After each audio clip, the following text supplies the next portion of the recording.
This is Thorn, and we're outside reading his favorite book, The Mightiest of Soldiers. Okay, I'm lying. Thorn can't read, but he's probably more loyal than your ex. Anyway, a man crossed oceans, walked foreign streets, and wrote this book. If you want to know where he's from, Adam staggers across the snow in the middle of the night, clutching the left side of his stomach. He moves slowly because of his injury, then collapses to the ground and lies beside a tree, overwhelmed by fear mixed with anger. He repeats in a broken voice, "I'm sorry, Mother. I didn't keep my promise. I couldn't protect anyone, and I couldn't even take revenge for you." Tears stream down his face as he lifts his head toward the sky, as if he sees someone approaching. Footsteps echo across the snow, someone walking slowly. Gunfire erupts and Adam falls onto the snow unconscious, blood spilling from his stomach. Pitch darkness. Countless screams. What is happening? Total chaos. Wait, there is a woman screaming, "Adam! Adam!" It is Adam's mother, crying out and begging him for help. Adam wakes up in terror from his nightmare, shouting, "Mother! Mother! No!" Adam is half awake, feeling dizzy, his vision unclear. He sees, or imagines, that an old man has passed in front of him, leaving the apartment. Wait, where am I? What is happening? Why didn't I die? Who brought me here? He tries to get up from the bed, staggering, checking the left side of his body and the rest of his injuries, but he is completely healed, as if months have passed since his wounds. Only an old numbness remains. Adam gets out of bed, unaware of what is happening or what has happened to him, because the last thing he remembers is the man with the eye-shaped pendant firing at him while he was leaning against the tree and then losing consciousness.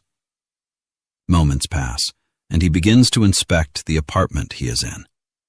He looks out from the balcony and finds himself in one of the buildings of the advanced city of Jazdan. Then he heads toward the living room, holding a knife he found on the table, because he hears the sound of the television coming from there. As he enters, he sees a man lying on the couch watching a comedy show while eating popcorn. Adam attempts to jump at him, attacking him with the knife, but the man kicks him in the face without any effort, and Adam falls unconscious once again. The police seal off a residential block for investigation. Blood and empty bullet casings are found, but there is no trace of any body or evidence that could help the case. Yes, it is the same place where Adam was that night, when some residents reported hearing gunfire the previous night. The police arrived after 15 minutes, but they found no one at the scene. Adam wakes up once again on his bed, his vision confused. He sees an old man in a white robe sitting on a chair in front of him, with a white dove resting on his shoulder. The old man says, "Good evening, my dear. How are you? Did you enjoy your nap?" Adam replies, trying to get up. "Who are you? How did I get here? And why is my hand tied to the bed, you foolish old man? And where is that bastard who hit me?" The man responds calmly, "Calm down first, and I will answer some of your questions. Second, I am an ally of yours, not an enemy, so relax. And forgive the man who struck you. He is the one who saved you last night, and he is one of my followers." Adam replies, "So he's the one who saved me from the I members last night? How did that happen? What do you know about them, and why did you save me in the first place?" The old man says, looking at his cane, "Yes, he saved you on my orders. Consider me a benefactor. What do you know about the I, and why are you hunting them?" Adam responds, "A benefactor? Ha! Nothing comes without a price, and hunting them is a personal matter." The old man asks, "Personal? What happened?" Adam replies, "Yes, it is personal. Those damned ones killed my family without mercy, and I couldn't save them." Family. 13 months earlier, Adam was a young man in his early 20s, a computer science student in college and a skilled programmer. He returned home after his graduation day, having spent a long time with his friends who graduated on the same day. They all went to a beautiful restaurant after college, and their outing ended at sunset. Adam was a strong, athletic person who had mastered martial arts since childhood. He practiced judo, boxing, and kickboxing. He was a man of few words with a strong personality, possessing a grand and commanding presence that earned him respect from everyone, while also being cheerful, humorous, and lovable among those close to him. He loved his family deeply, which consisted of a father, a mother, and 3 siblings. He was the 4th among them and the eldest. Adam got off the bus and began walking toward their home, which was a 15-minute walk from the bus station. As he approached the house, he noticed a blue glow appearing and disappearing inside the home, shining through the windows. He ran quickly toward the house and opened the door in haste, only to hear his 13-year-old younger brother crying and saying, "They took everyone. Leave my mother. If my brother Adam were here, he would kill you all." Adam exploded in rage, rushing toward them. The person who was trying to harm his younger brother. He struck him with a punch that shattered his face, then broke his neck without mercy. Adam: "What happened, and who are these people?" The little brother: "Where have you been, idiot? We needed you." He heard his mother screaming on the upper floor where the blue light was coming from. He lifted his younger brother and rushed upstairs. In a single second, he saw 3 people surrounding his mother. They were dressed in black, wearing masks bearing the symbol of a blue glowing eye. He attacked them with the intent to kill.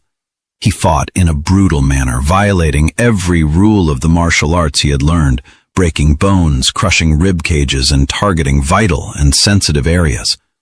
Suddenly, he received a violent punch to the face, followed by another to his stomach that made him vomit blood.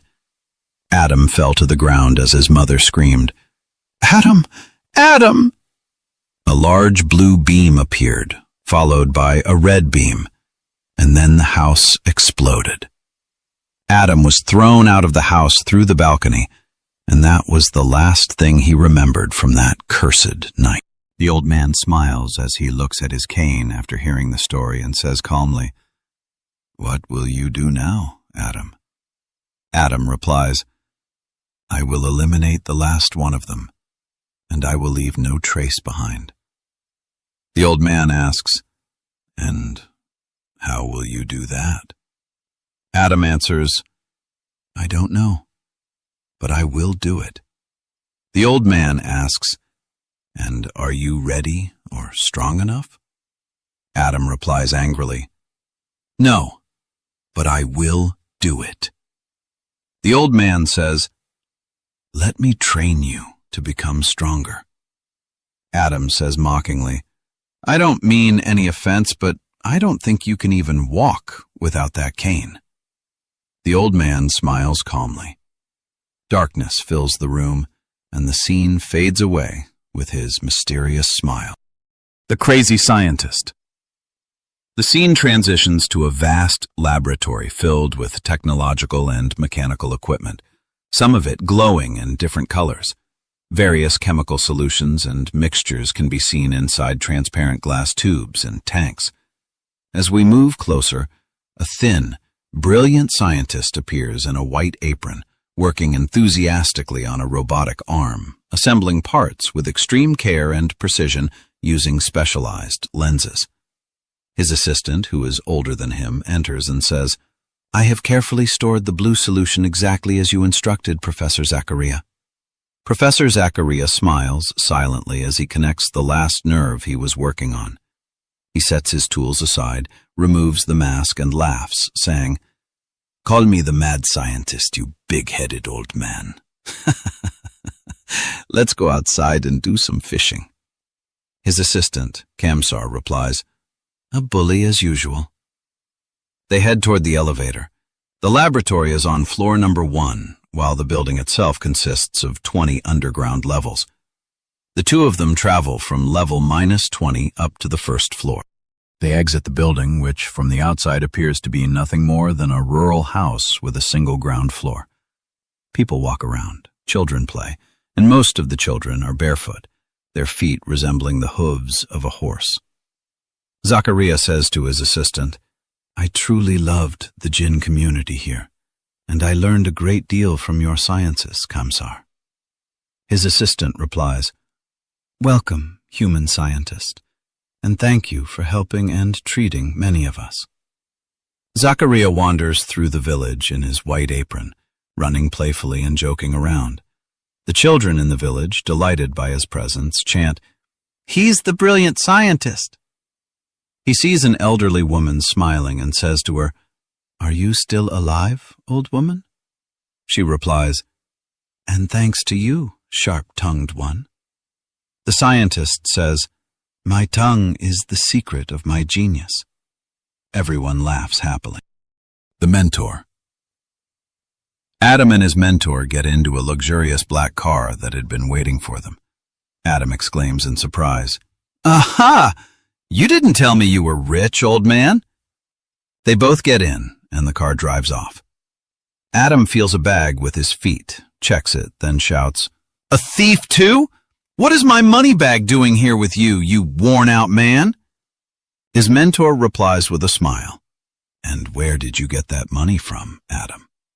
Adam says, "I used to loot the spoils from every base whenever I attacked them. And besides, that's none of your business." The car stops in front of an ice cream cart. The old man reaches into the bag, takes out a 20-dinar bill, and pays the vendor. His student shouts, "Ha! You're still stealing from me!" The mentor takes 2 ice creams from the vendor and hands one to Adam. The car drives off again, and Adam asks, "So where are we going now, you senile old man?" The old man nods and replies, "To the training grounds." They arrive at a secluded place in the middle of the forest after an hour of driving. They get out of the car in front of a simple house and enter it, where they see a man in the kitchen preparing tea. He says, "Which one of you would like a cup of hot tea?" Adam replies, "You rude man. You're the one who kicked me in the face." He rushes toward him, but the man jumps out of the window and runs, with Adam chasing him angrily. The old man sits calmly outside the house, sipping his tea, and says, "Running practice wasn't part of the plan. What an idiot." The two return after 10 minutes. The escaping man is at the limit of his strength, while Adam is panting heavily from exhaustion. The old man shouts, "Your first training lesson is to isolate your emotions from your decisions and control them, especially during combat." The 3 sit around the fire eating grilled meat. Adam says, "Praise be to God for his many blessings. And you're a skilled cook. I forgive you for that kick, Majd." Majd laughs as he flips the meat and says, "Bon appetit. I won't worry about running away from you again." Adam replies, No need to worry. Besides, I didn't see you eating the meat with us, and if the old man doesn't eat, neither will I." Majd falls silent and continues grilling, while the old man sits calmly. The old man says, "Because he is one of the jinn. Majd is a jinn." Adam looks at them in astonishment, and a piece of meat falls from his mouth. "A jinn? Majd is a jinn?" The old man replies, "Yes. And what do you know about the jinn?" Adam says, "Not much, but I never thought it was possible for us to be friends with them." The old man says, "That is possible in very rare cases. Starting today, we will begin your spiritual training." The old man continues, "The jinn are mentioned in the Quran and the heavenly scriptures. They were created from fire and live in a world parallel to ours. They inhabit abandoned places such as caves, graveyards, seas, and others. He adds, their lifespans are longer than those of humans. Some live for hundreds of years. The strongest among them are known as the Marid and the Ifrit. They have tribes and kingdoms, and among them are the righteous and the wicked. The devils are jinn who have disbelieved in God. Adam interrupts in astonishment. They also have the ability to shapeshift, which is why Majd looks completely human. Majd says, yes, but not all of us are capable of shapeshifting. He then adds, and our food consists of bones and other things you might not understand. Adam says, oh, all right. And are you a jinn too, old man? The old man laughs without answering Adam's question. Majd enters the house, then returns carrying a black book and hands it to Adam. The old man says, this book contains a great deal of information about the world of the jinn and their various powers. They are also weaker than humans. Adam says in disbelief, weaker than humans? And yet they possess supernatural abilities. The old man replies, yes, weaker than humans. Adam protests, then how did that idiot Majd manage to kick me? And what about the masked one who punched me in the stomach until I vomited blood? That doesn't seem like human strength. And are all members of the Eye jinn? The old man answers, Majd was able to kick you in the face because your aura is unstable. If your aura were stable, he wouldn't have been able to touch you at all, and you would most likely have killed him. Adam asks, my aura is unstable? How so? The old man replies, you lack control over your emotions, and your faith is weak. Adam snaps angrily, and who are you to decide that, you clever old man? The old man says calmly, I can see it. Then he adds, and to answer your previous question, all members of the Eye are devils. Adam says in shock, wait, all members of the Eye are devils? Jinn? The old man replies, devils among both jinn and humans. Fishing. The thin scientist appears reclining on a comfortable chair in a breathtaking view overlooking the water, as if it were a paradise on earth. A fishing rod rests beside him as he practices fishing for relaxation and peace, a hobby that eases the weight on his mind. Kamsar sits beside him, and the two exchange conversation. The scientist says, Grandmother Sandy told me that you are a repentant devil, Kamsar, and that you used to deal with sorcerers and serve them. Is that true? Kamsar replies, yes. Grandmother talks a lot. There's no point in hiding it. Besides, that was a long time ago. The scientist asks, tell me about that period, Kamsar. Kamsar says, I was once a powerful Marid. My name was mentioned in the mightiest books of sorcery before I changed it to my current name. The scientist asks, and what was your name? Kamsar replies, that is a question I cannot answer. I used to work with the most powerful sorcerers of Jazdan and Aristan. The scientist says, tell me some of your fascinating stories. Kamsar says, I will tell you the story of the woman who wanted to cast magic upon her husband's family. There was a married woman named Maria who had children. She was spiteful and filled with hatred and malice. The beginning of her marriage was not easy for her, for she wanted to control her husband. She wanted to make him a ring on her finger, but her modest beauty, or rather the ugliness of her character reflected in her appearance, did not allow her to do so, for she was not beautiful enough. She tried in every possible way, but she could not succeed. One day she went to visit one of her sisters, who suggested that she go to the region's sorcerer. He was well known and would surely fulfill her desire, as he was a skilled magician. She said, "You're right. I have no solution left." The woman went to him with her request, and he said that he was capable of fulfilling it, but he set conditions. She must hide the traces from her husband, and the amount she would pay was 1,000 dinars. The amount was high for her, but she agreed. She brought the traces and concealed the matter from her husband. The sorcerer cast a spell on her husband, turning him into her servant. At first, the husband was not in good condition. He began suffering from headaches, lack of concentration, and various health problems, yet he never said no to his wife. She became pampered, and he became her servant. As the days passed, she decided to cast a spell on her sister-in-law because she was wealthier, lived more comfortably, and owned a house larger than hers. She stole one of her garments and took it to the same sorcerer, saying to him, "I want you to turn the life of that wealthy fallen woman upside down and make her health and her life a living hell. I can no longer bear the blessings she enjoys."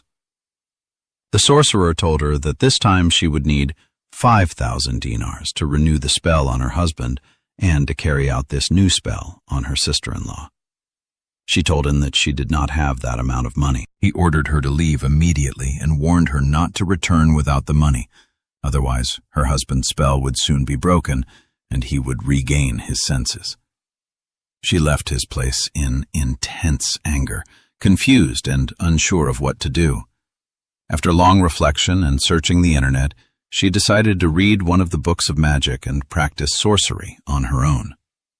She picked up one of the books, and I do not wish to mention its name because of how vile and filthy its contents were. Then her eyes fell upon one of the preparation methods. The method required certain rituals that had to be performed after sunset. She convinced her husband to take the kids out to a restaurant and enjoy their time by watching a movie at the cinema. When everyone left and she remained alone in the house at night, she began carrying out the rituals. Kamsar fell silent for a few seconds. The scientist interrupted his silence and asked, "What happened, Kamsar?"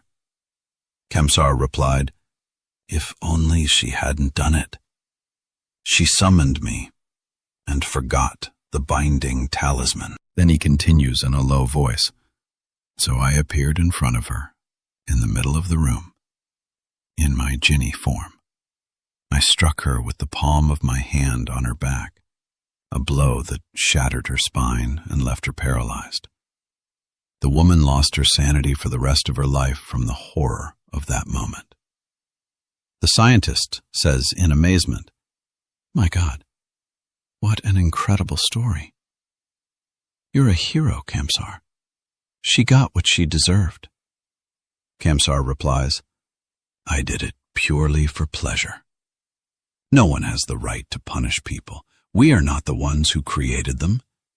The scientist shouts nervously, "My God, it looks like the fishing rod caught something. What could it be?" The scientist pulls his fishing rod forcefully and sees a red fish burst out of the water, flying through the air from the strength of the pull. He throws the rod to the ground, trying to grab the fish. "Wait, it's an octopus!" Zachariah shouts loudly. "It's a disgusting octopus!" He pushes it away with his hands instead of catching it, and it lands squarely on Kamsar's face. Kamsar's face tightens as he closes his eyes, trying to suppress his anger. Zachariah bursts into loud laughter and says, "This is the punishment for what you did to that woman you married." Kamsar mutters angrily, "I have repented without turning back, and if I ever return to that life, it will be because of you, Zachariah." The training. Adam undergoes harsh training in the forest under the supervision of the old man and with the help of Majd. Physical training and combat sessions, with Majd engaging him from time to time. Adam possessed high physical fitness and strong hand-to-hand combat skills, yet he did not know much about fighting with swords and sticks, so the old man focused on this type of training. Every night the young trainee would read a portion of the book his old mentor had given him. The book contained extensive knowledge about the spiritual world and the jinn, their types, abilities, strengths, and weaknesses. The old man and Majd would wake Adam at dawn, and the three would pray together, followed by contemplation and meditation. After that, Adam would begin his physical training, including push-ups, pull-ups, and abdominal exercises. The three would then eat the breakfast prepared by Majd, after which Adam would begin combat training against Majd in his human form. Adam had progressed greatly in recent times, and his level had become close to Majd's. He also gained extensive knowledge of the jinn, understood their weaknesses, and his aura grew stronger than before thanks to the meditations and guidance he received from the old man. One morning, after a month of training, a conversation takes place among the three. Adam says, "I'll defeat you soon, Majd. Just keep feeding me and you'll see." Majd replies, "I can vouch for your progress. Don't worry, we have more than enough food." The old man says, "Today, Adam will come with me to the city so we can enjoy our time after this long training period. And we'll also buy some necessities." Adam jokes, "It seems the old man has finally started using his brain." The luxurious black car is parked in front of the house, and Adam and the old man get in. After an hour, they arrive in the city, and the elderly man dismisses the car, as they prefer to walk through the city streets. Adam asks, "Are you married, old man? Do you have children or grandchildren?" The old man bursts into laughter and says, "No, I'm not married, and I have neither children nor grandchildren." Adam says, "What? I feel sorry for you." The old man replies, "It's fine. Don't worry about that." The two continue walking through the city, enjoying its beauty. The scent of coffee, bread, and food fills the streets. What a delightful aroma that whets the appetite. They enter a cafeteria. The old man orders a coffee and Adam orders 10 sandwiches. The old man asks, "Why 10, Big Belly?" Adam replies, "I'll eat 2, and I'll divide the rest among any poor person we come across while walking." The old man smiles and mutters, "All right, kind as usual." Adam asks, "Are you married, old man? Do you have children or grandchildren?" The old man bursts into laughter and says, "No, I'm not married, and I have neither children nor grandchildren." Adam says, "What? I feel sorry for you." The old man replies, "It's fine. Don't worry about that." The two continue walking through the city, enjoying its beauty. The scent of coffee, bread, and food fills the streets. What a delightful aroma that whets the appetite. They enter a cafeteria. The old man orders a coffee and Adam orders 10 sandwiches. The old man asks, "Why 10, Big Belly?" Adam replies, "I'll eat 2, and I'll divide the rest among any poor person we come across while walking." The old man smiles and mutters, "All right, kind as usual." The two distribute the food as they walk, and only one box remains. The old man says, "There's a man lying beside the trash behind this building. Let's go to him." The two go to check on the man and give him the box of food. The poor man bursts with joy and breaks down in tears as he had believed that no one cared about him.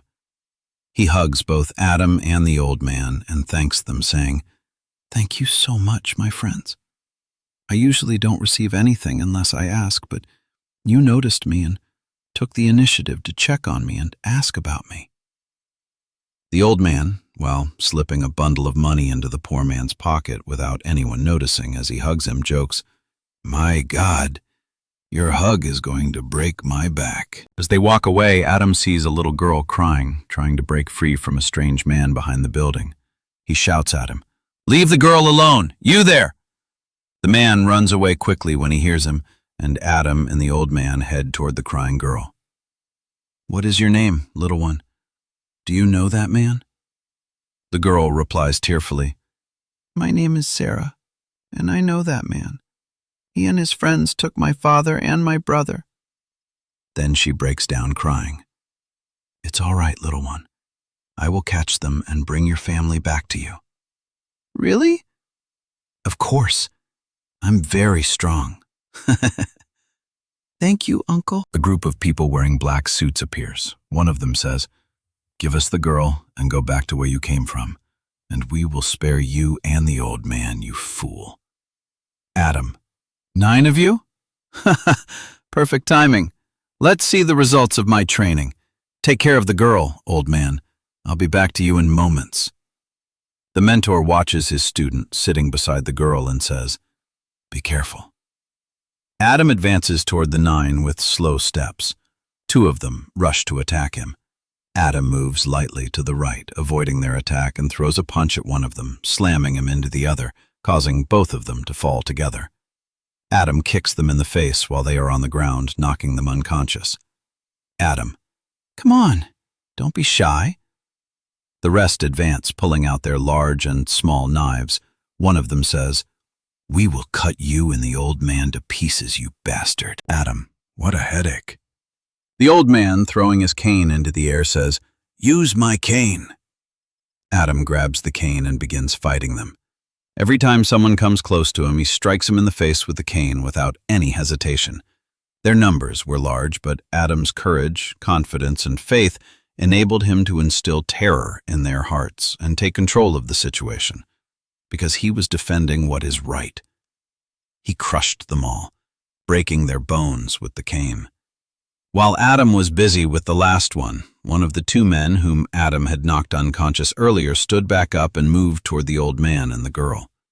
When he reached them, he pulled out a gun and aimed it at the girl. The old man, calmly, says, "Aim your gun at me and leave the girl alone." The man points the gun at the old man and begins shouting, directing his words at Adam. "Hey, tough guy! Drop your cane and come here or I'll blow this old man's head off." Adam, turning toward them after breaking the elbow of the last man and knocking him unconscious, says, "My God, just what I needed." Adam throws the cane away and begins walking toward them slowly and calmly. He says, "Don't worry. Everything will be fine." Adam moves closer, and when he gets near them, he drops to his knees and places his hands behind his head, saying, "Here I am. Let them go. Settle your score with me." The girl clings tightly to the old man, trembling with intense fear. The old man gently strokes her head with calmness and serenity, lulling her into peaceful sleep. The man says, "Now, I will kill them in front of you, and then I will kill you afterward, tough guy." The man places his finger on the trigger and directs his gaze toward the old man. The old man smiles while looking at Adam, whispering something under his breath. Suddenly, the man holding the gun collapses to the ground on his own. Adam stares in stunned confusion, unable to understand anything that just happened. The sorcerer. In the same city, Professor Zachariah appears along with his assistant, Kamsar, in their human forms. They step out of a luxurious black car, similar to the one used by Adam and the old man, and head toward a massive building topped with a sign that reads, "The Mercy Hospital." They enter the hospital and the staff rush to receive them, whispering among themselves, "The director is here. He is the scientist who owns this building and many others." Zachariah walks toward the patients, begins handing out sweets to the children, checking on them and playfully engaging with them, planting hope and joy in their hearts. One of the doctors rushes in, calling out urgently, Sir, it's an urgent and complex case. Please come with me." The scientist enters one of the emergency rooms and finds a girl lying on the bed, spitting blood. Her eyes are red, her face pale, as if she is on the verge of death. Zachariah examines her carefully and begins reviewing all the test results and medical data, trying to identify the cause and determine what he can do to save her. The girl smiles through pain and sorrow and says, "I can't endure this anymore. I just want to die and rest from everything." Kamsar speaks calmly and firmly, asking everyone to leave the room and grant 1 minute alone with the scientist and the girl.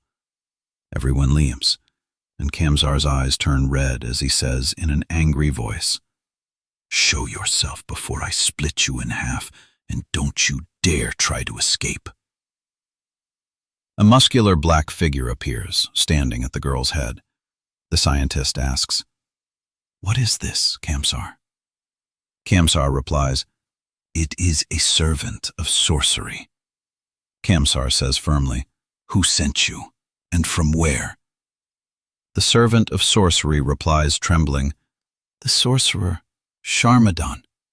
He lives in the old building number 210, apartment 4, on street 45. Kamsar says, "Undo your spell and leave. Never return. Otherwise, you know exactly what will happen to you." The servant of sorcery replies in extreme fear, "As you command, my lord." Zachariah and Kamsar rush out of the hospital and get into the car, heading toward the sorcerer's building. After 15 minutes of driving, the car stops in front of the building, and the two climb the stairs. The scientist pounds on the door with intense anger. A young man in his 20s opens the door, and the thin scientist punches him in the face, throwing him to the ground, then says, "Where is Sharmadan, the cursed sorcerer?" The young man replies fearfully, "He's at the farmer's market, buying some supplies." The scientist says, "Get out of here and never come back." The young man jumps up and runs outside. Kamsar looks at him, taking on a terrifying form, and threatens him. "Never come back." The young man runs in terror, having wet himself from fear, running at times and falling at others, screaming, "Mom, help me!" Zachariah heads toward the market, carrying a photo of the sorcerer with his mother and grandmother, which he found in the apartment. After about 20 minutes of searching, he finds him standing in front of a shop. Zachariah shouts at him, "Sharmadan, you cursed sorcerer! I will kill you today!" He takes off one of his shoes and throws it at the sorcerer's head. The sorcerer starts running, unaware of what is happening, while the scientist chases after him in rage, wearing his white apron. Noise and overwhelming chaos erupt in the market because of the chase. Both of them are running, pushing the people standing in their way, causing massive disorder. But unfortunately, Sharmadan manages to escape and flee, and Professor Zachariah fails to catch him. Professor Zachariah shouts, "I will catch you, you cursed one! I will catch you, you cursed one!" The sorcerer returns to his apartment and finds it open and wrecked. 3 minutes later, the scientist enters with Kamsar behind him. The sorcerer looks at them angrily and says, "You have brought this upon yourselves. Come forth, servants and marids, and destroy them." A group of massive, powerful creatures appears, resembling humans in shape. The scientist smiles with excitement, and at that very moment, Kamsar transforms behind him into a huge, blue-colored, heavily muscled form. The leader of the Marids lunges in a lightning-fast charge toward Zachariah, but suddenly the vision inside the room flips, as if the entire place is turned upside down. What is this? What is happening? It is the Marid's head falling to the ground. And there is Kamsar, gripping the sorcerer Sharmadan before the Marid's head even hits the floor, and before anyone in the room can comprehend what is happening. Suddenly, the remaining followers, jinn, marids, and servants, flee the place, and the windows shatter as each of them escapes, desperate to save their lives. Zachariah says, "Hang him, Kamsar." Kamsar suspends Sharmadan with ropes after stripping him of nearly all his clothes, leaving only his underwear. Professor Zachariah pulls out a stick from behind him and says, "Today, you will pay for all your evils, Sharmadan." Zachariah grips the stick and begins beating the sorcerer severely on his butt, while the sorcerer screams, "Ow! Ow! Ow! Please, let me go! Let me leave, and I'll give you anything you want!" The sorcerer cries out in pain as the mad scientist keeps striking him again and again, laughing with excitement and tugging at his mustache, saying, "This is the punishment for what you did to the little girl." And for every person whose life you destroyed, you cursed one. Suddenly the sorcerer soils himself. Zachariah strikes him once more, sending some of the filth flying from his underwear and landing on Kamsar's forehead. Kamsar's eyes turn a terrifying red. Zachariah throws the stick away and collapses to the ground, laughing uncontrollably. Thank you for listening. You can download the full book for free at anghost.com. Visit the website, support the project, and help us continue building this universe. Part 2 is coming soon. Copyright 2026, Anghost. All rights reserved. This work is protected by copyright law. No part of this book may be reproduced or distributed without written permission. Official source, anghost.com.